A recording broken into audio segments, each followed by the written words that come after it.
Hello friends, welcome to One Stop All Poetry Solution. Today we are going to talk about The Cold Within by James Patrick Kinney. And here in this poem you will understand how discrimination that shortchanges our humanity has been very cleverly and correctly portrayed. In the poem The Cold Within by James Patrick Kinney, I would first of all like to talk about the poet himself.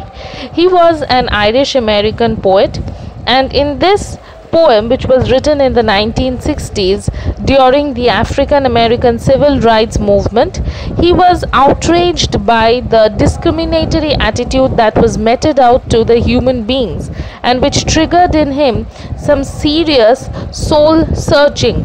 The need for this discrimination, if at all, the need meted out, the discriminatory treatment meted out to the human beings against one another on the basis of caste, creed, race, and at times even gender. He begins to question us through his poems and also the others worldwide that isn't it time that we rise above our egos? Isn't it time that we realize our foolishness before we give in to the prejudices? And this message has been very relevant throughout the poem. The divisive outlooks in the world that leads us not into love, kindness, or humanity, it shifts us away more and more into hatred.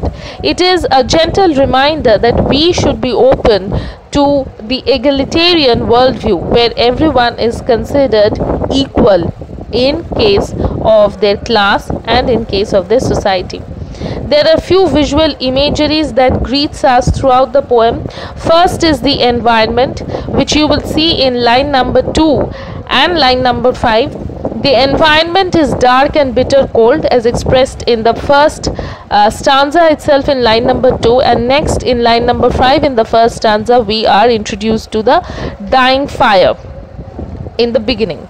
Mannerisms is the way that each and every individual, the 6 people throughout the poem which we will meet in this poem, they are behaving. The people are behaving. The first man held his back means his log back, and then another man you will come across, he is giving his coat a hitch, a tug. Then comes the physical appearance where one was black, the other one was sitting in tattered clothes. So their physical appearance tells us about their race, about their social status also. Then there has been usage of allegories where we see that the wood logs which can be represented or which can be used to depict the person's abilities and the resources, and the fire symbolizes the ray of hope which is meant for the common good, the ray of hope, the life, right? So this is one example. Another is the usage of the personification, which you will find later also I have mentioned. And next it is here, initially I would like to tell you, where he is giving the personal characteristics to something non-human like death. Death is said by the poet as having cold hands, like in the line, their sticks held tight in death's still hands. So his hands are cold and still. But the interesting part which touches us about this poem is that he does not, the poet himself does not preach anything to us. He leaves it to the readers before the penultimate stanza where he is drawing the conclusion, and that also not in a very didactic tone.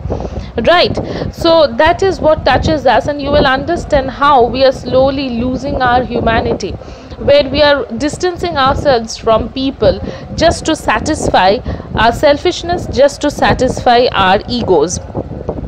So now I would like to take you to the stanza wise explanation, and initially you will see that this poem has 6 humans and they are divided along with they are divided in few stanzas having 4 lines each. It is written in very simple language, there is no complicacy, and it is very important that after this poem, the moment you change it into means you implement it in practical life, that is when the the success in conveying the message, that is where it lies, that is where it lay.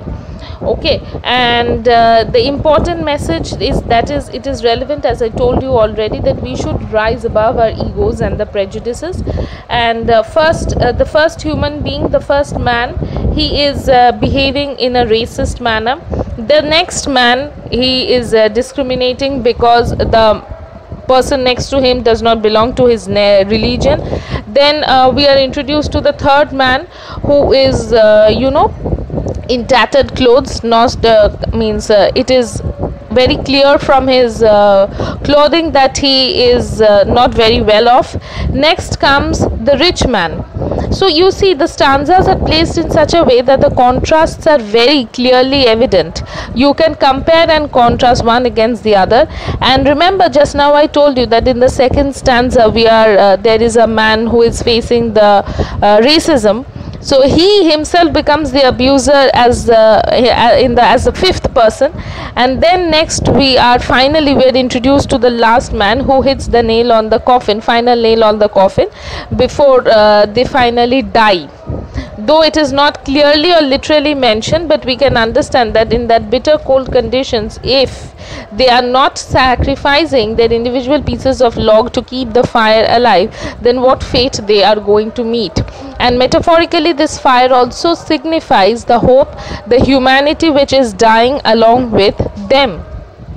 So though it is written very subtly, yet one cannot ignore the strong message that it conveys. And if you want to read more about it, this poem, though it was not formally written, but if you want to read more about James Patrick Kinney, then there is actually an interview about him.